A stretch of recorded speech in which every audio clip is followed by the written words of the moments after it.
Chega a ser repugnante ouvir os discursos da esquerda.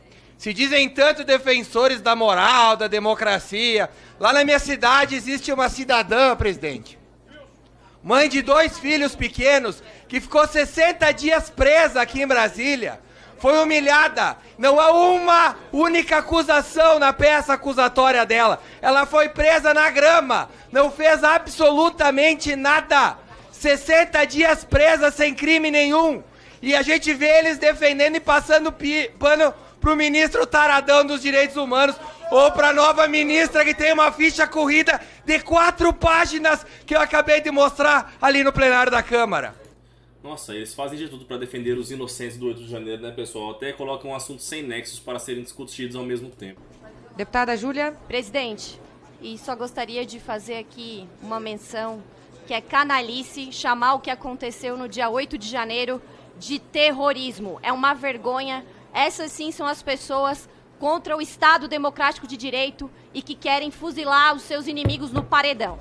Eu tô pasma de ver como o povo do amor, né?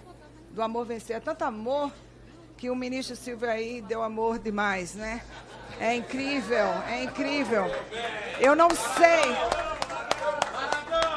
Vocês têm tanto amor, tem certeza que vocês têm tanto amor assim para dar? Eu estou aqui com Dona Marileide. Pessoal, vamos manter a ordem.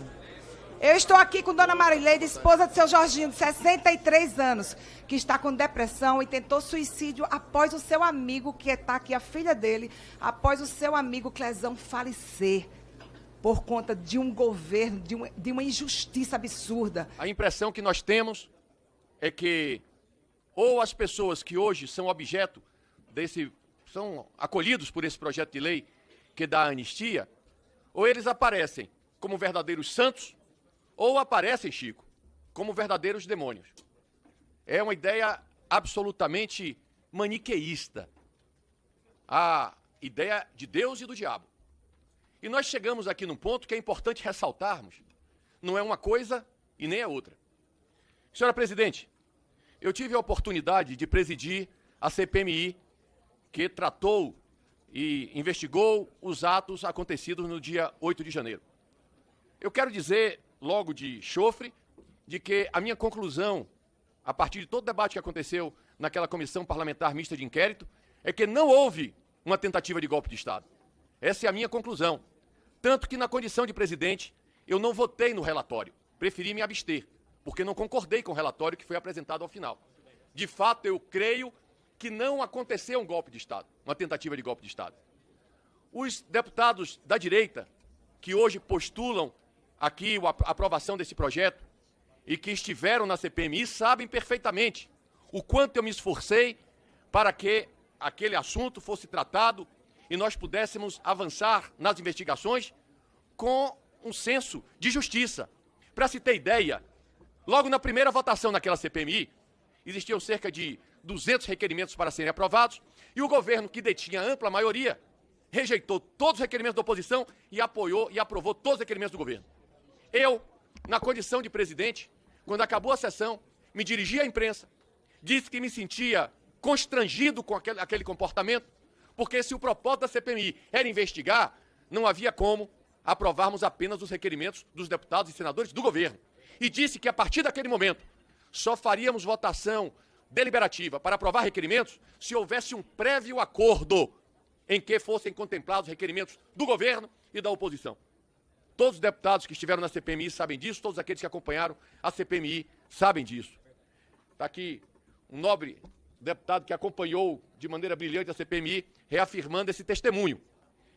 Entretanto, presidente, tenho as minhas conclusões em relação ao que aconteceu.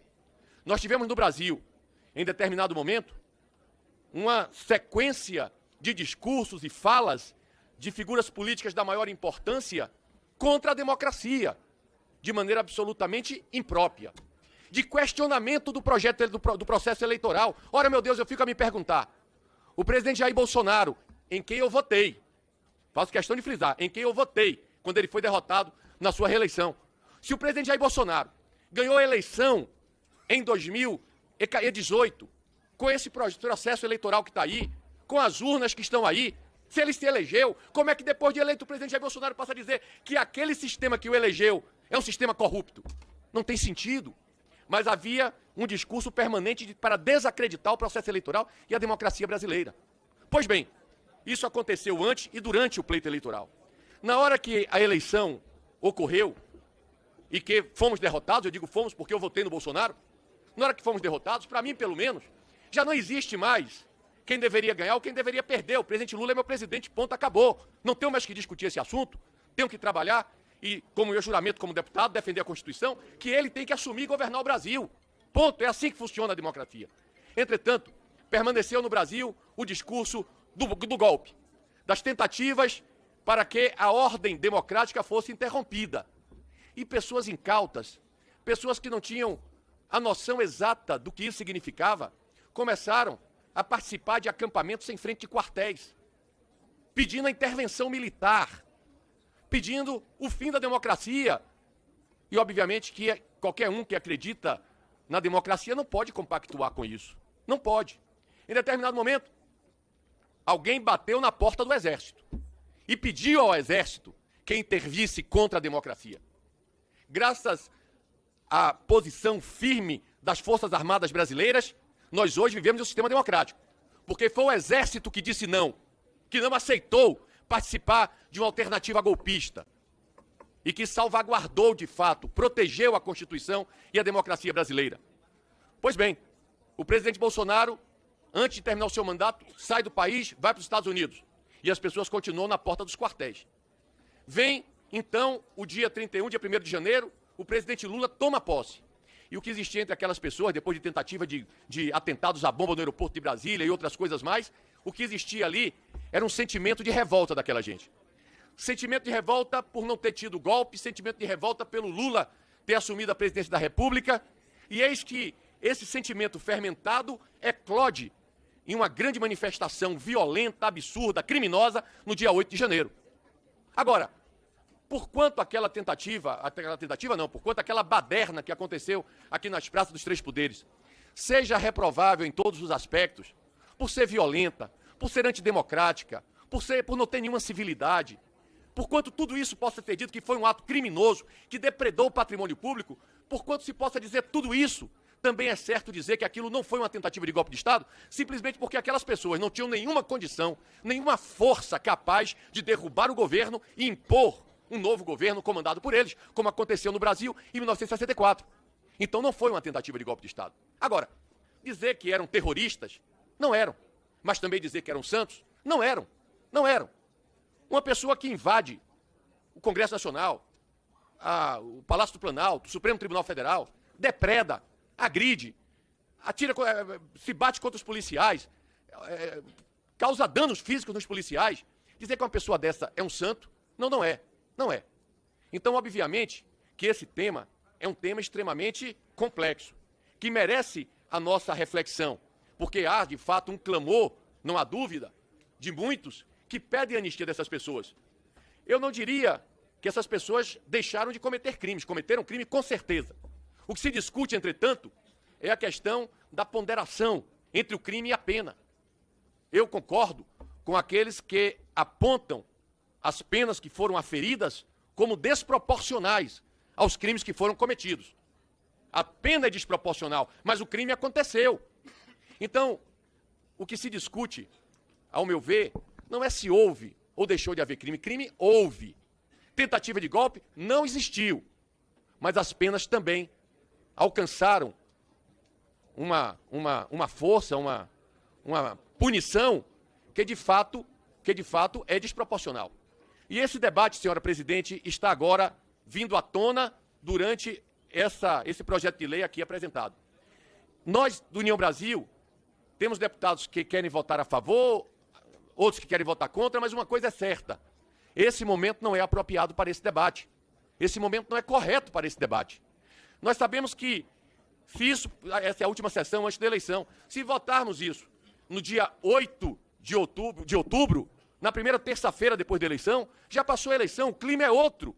E é isso que nós pleiteamos aqui, que esse debate não seja contaminado pela passionalidade das eleições. E, finalizando, repito, não se tratam nem do diabo e nem de Deus. Se trata de pessoas humanas que merecem a nossa reflexão. Passa a palavra ao deputado Patrus Ananias. Pois não, deputado. Só uma observação. A covardia que está acontecendo agora na CCJ.